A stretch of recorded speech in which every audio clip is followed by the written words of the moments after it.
A report from the US has recently claimed that the quality of drinking water on airlines varies significantly, and many airlines continue to provide passengers with potentially unhealthy water. The US study that scored airlines on water safety also found that just under 3% of all samples taken contained total coliform bacteria. It all sounds a bit nasty, doesn't it? So how can you be sure that the water on your aircraft is safe? I mean, it's not as if you can jump onto Amazon and maybe buy, I don't know, a couple of water testing kits that test for bacteria.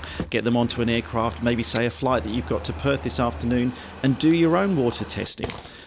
We'll come to that. The report gave water safety scores to airlines and concluded that the top three were, first of all, Delta with a perfect 5 out of 5, Frontier Airlines with a 4.8 out of 5, and Alaska Airlines a close third at 3.85. The report was published by a group called the Centre for Food as Medicine and Longevity, a non-profit organisation. So they're not a government agency, they're an independently funded, health-based organisation. And it is important to know that this report was actually compiled by data collected by the US EPA, the Environmental Protection Agency, and not by samples that this third-party company who produced the report collected themselves. Now, the scoring system for how they ranked the airlines was based on different criteria, but there is no indication that they jumped on Amazon and spent $61 of their own money to buy 2 bacteria testing kits to test their own samples for their own report. I don't know if this is going to be a good idea or not, but I'm still going to go through with it later in this video. But they did conclude 3 recommendations the next time you travel on an airplane. They said never drink any water on board that is not in a sealed bottle. Secondly, that you should not drink any coffee or tea that's served to you on board the aircraft. And thirdly, not to use the water in the bathroom to wash your hands, instead to use something like an alcohol-based hand sanitizer or hand sanitizing wipes after you've used the bathroom. Now, I'm the sort of person who does sometimes choose to have a cup of tea when the drinks trolley service comes round. And also, I do like to brush my teeth on an aircraft, especially on a longer haul flight when you wake up after you've been asleep. So it did make me wonder how concerned we should actually be about these findings. Look, I know a sample set of 2 is not going to be particularly scientific, but I bought these and I want to use them now. So whilst I'm heading to the airport to catch my flight to Perth, where I'm going to test this afternoon, let me talk to you about who's actually responsible for water safety on board your aircraft, because it's not quite as clear-cut as you might think. So at a high level, there's no single global regulator that directly policies drinking water on any aircraft. Instead, the responsibility is split across various public health authorities, aviation regulators, the airports, the airlines, all depending on the region in which your flight is flying. Now, international bodies like the World Health Organization and the International Civil Aviation Organization, they do set global guidances on how aircraft water should be sourced, how it should be handled, and the airlines often use these standards to turn that guidance into their ground handling procedures. In a nutshell, the airlines are responsible for the condition of the onboard water system on the aircraft themselves. Airports are responsible for the quality of the water that's supplied to those aircraft, and it's the local health authorities that are responsible for defining what safe drinking water actually means.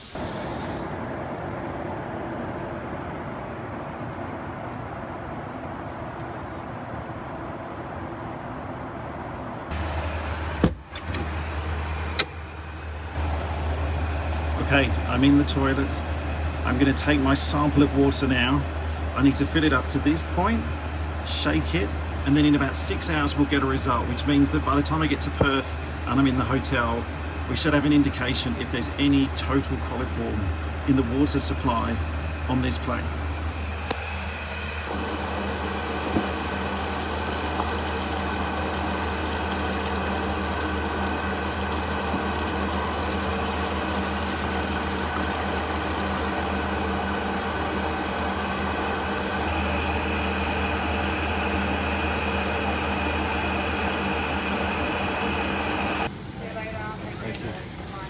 I feel like I'm smuggling contraband off the plane.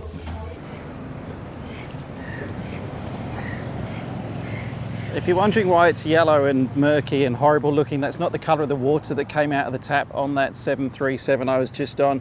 That when the water reacts with the granules in this testing kit, it's supposed to go a certain colour if it's okay in a certain colour if it's not okay, and the reason why I'm hesitating over that is I can't remember which colour is which, and I left the instructions back in the hotel. Now the 737-800 that I was just on, that generally carries around 200 to 230 litres of water on board at any one time, and that can be replenished during the day depending on the aircraft's needs, where it's going to, the passenger load, a whole variety of factors that determine how much water it needs to carry on board. If you take the EPA's aircraft drinking water rules document, that actually has some pretty specific guidelines in it for airlines in the US to ensure that their water is safe to be able to be used by passengers on board their aircraft. And that has got a whole, it's like 172 pages of guidelines about disinfection, the amount of times that the tanks need to be completely flushed out, also testing and reporting that the airlines themselves have to do. And the rules even give some very specific guidelines on how they can keep their tanks clean. In fact, airlines have one of two choices in the US. They can either choose to clean and flush their tanks and disinfect them once every 3 months, or they can do that once a year, but then they have to test for bacteria in their tanks once every month. Even though this is obviously a report that has come out of the USA and it's focused only on US aircraft, there are two parts of this story that don't really sit very well with me here. The first of which is a bit of one of my old bugbears here on YouTube, and that is that the media have taken a very small part of a very big report and made that kind of the killer headline. The fact that there's a percentage value of how much bacteria is in airplane water systems. Everyone's picked that up, and I think sometimes that unfairly biases people's opinions towards aviation. And yes, I'm protective of aviation as an industry, but I just don't like it when a small, tiny part of a bigger system, which is at the end of the day very well regulated and very, very safe, that's the thing that people remember from this whole story. Right, now I've got that out of my system. The other part of it that I am a little bit worried about is it just me, or is 2.66% quite high? Like, I wrote down the numbers here. They did 35,674 tests and 949 locations posted a positive result. Is that all the same location? Is that all the same airline? Is that the same aircraft? I don't know, but again, it feels quite high as a number to me. So my biggest question is what's actually being done as a result about that? What's the EPA doing knowing that 2.66% of the tests are coming back positive? I'd love to know if there are any penalties being applied and what lessons are actually being learned and reapplied back to the airlines to try and get that number down in the future, because it seems quite high.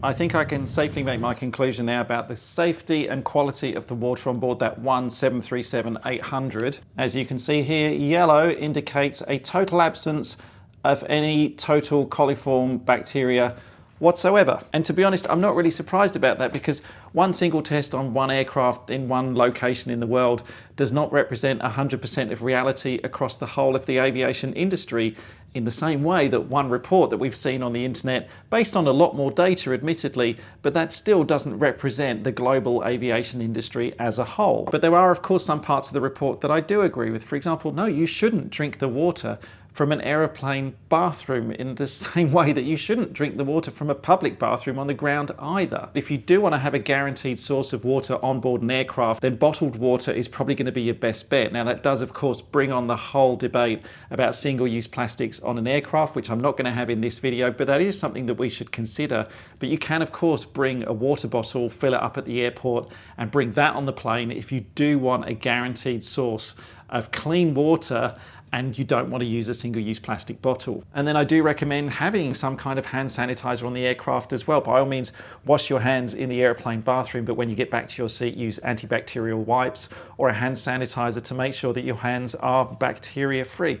It worked for us during COVID. There's no reason why we can't use some of those lessons as we move forwards as well. Just remember that aviation is one of the most heavily regulated and monitored industries in the entire world, and its water supply and distribution system is part of that as well. So please don't let a report like this scare you. If anything, just use it as an opportunity to maybe make smarter decisions. Like, I don't always carry hand sanitizer on a plane.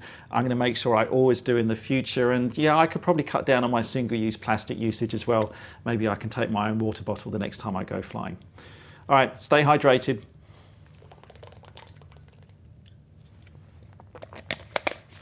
Oh, Perth is hot.